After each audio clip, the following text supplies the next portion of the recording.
2021, investigators working with Protect the Wild scaled the walls of the Beaufort Hunt kennels in the cover of darkness and obtained footage that would go on to shock the nation. But had it not been for the willingness of ITV News to cover the story, the damning videos would have pretty much gone. These videos showed the prestigious hunt shooting dead several of their hounds. It was awful, disgusting footage, and of course incredibly damning for the hunting fraternity, because finally there was definitive, clear proof that hunts do indeed kill the hounds they deemed too slow or too playful. But we had this major hurdle to overcome. The footage was of such a graphic and emotive nature that when we posted it on what was then Twitter and on other sites such as Facebook and Instagram, the videos failed to get any traction, and they were even removed entirely from Instagram for being too graphic. And trying to get someone who's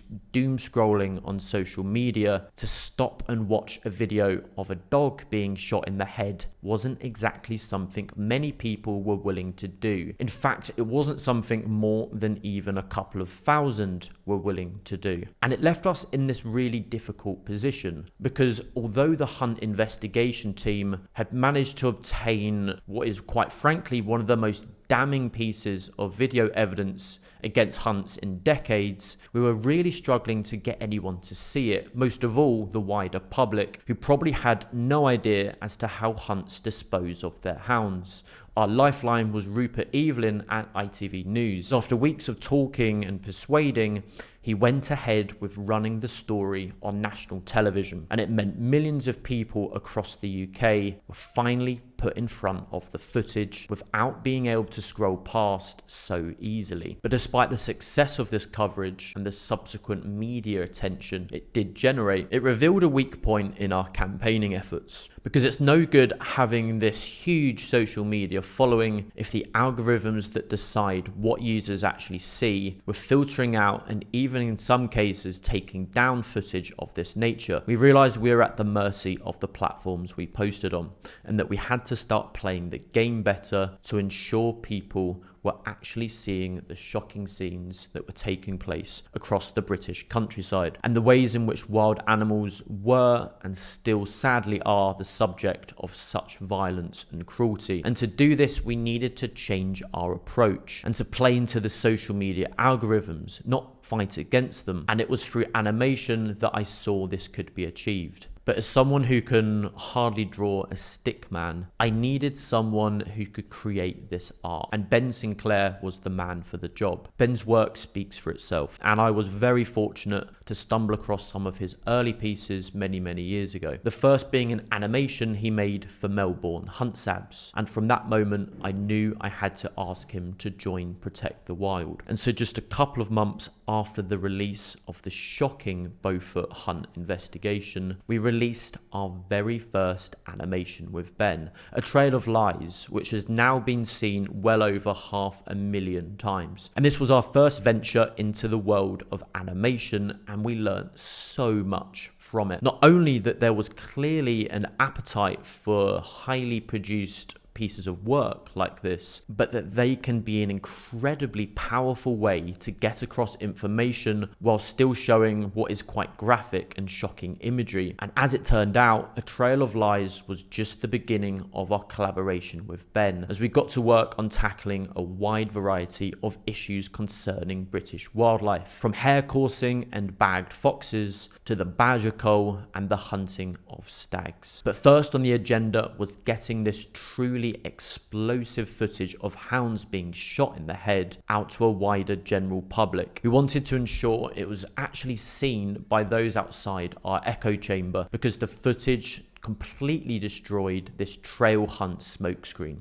We just needed people to see it. So this is where we turned to animation as a means of portraying what happened, but in a way that would bypass the algorithms and hopefully not be flagged as graphic content. And so we worked with Ben to publish a 90-second stop motion piece, which beautifully illustrated the findings of our shocking undercover investigation. Specifically, our piece focused on one of the hounds from our undercover footage. Named Scamp by investigators, she had been nicknamed by the hit investigator who waded through the weeks of footage due to her naughty and playful nature and her reluctance to leave the exercise field and go back to the kennels. Scamp was presumably drugged to keep her still and docile, while they killed her due to her habit of running off to play. And so it was felt that our animation would hit home the hardest via a portrayal of Scamp's life as a hound. Since posting the short film, it has been viewed 1.5 million times on Instagram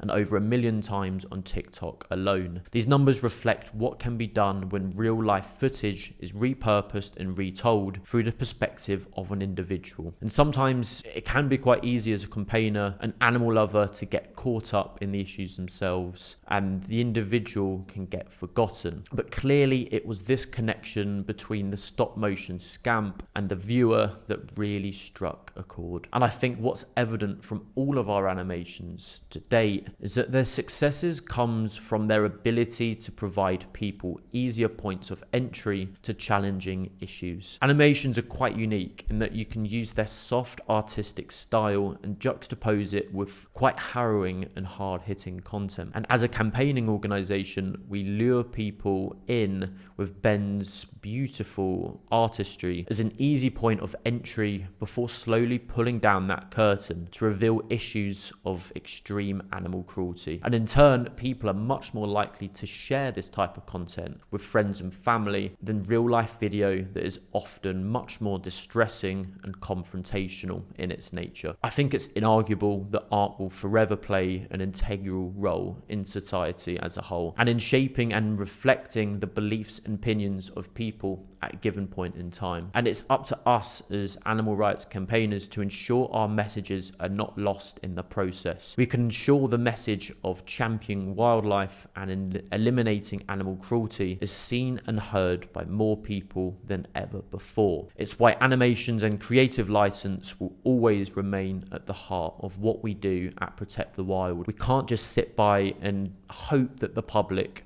will see what we're seeing. We must be strategic, forward-thinking, and adapt to the ever-changing online landscape to ensure those who abuse wildlife for kicks have nowhere to hide. If you like the sound of all of that, please do consider subscribing to us here on YouTube. It's the best way to stay up to date with all of Protect the Wild's work and latest news concerning British wildlife. Together, we're really building a strong community of compassionate, like-minded people who care about wildlife and don't want to see British mammals being harmed.